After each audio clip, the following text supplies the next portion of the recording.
Mangga. Pak De. Kula sungkan nek arep joget. Ora apa-apa.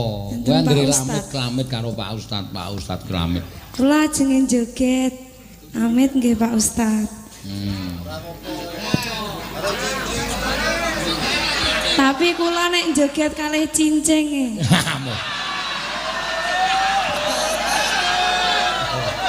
Pripun Pak De? Ora apa-apa. Pak Bapak iki wis kaya ngono wis dianggep nek kaya sing rohanine ora kuat, batine ora kuat. Weruh kowe cincing wis do mbungai. Waduh.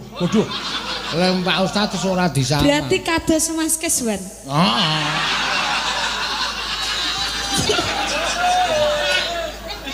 Gitu. Dadi kowe kudu iso mbedakake batin sing kuat karo batin sing ringkih ki. Iya. Ora bakal kenggo kaya ngono.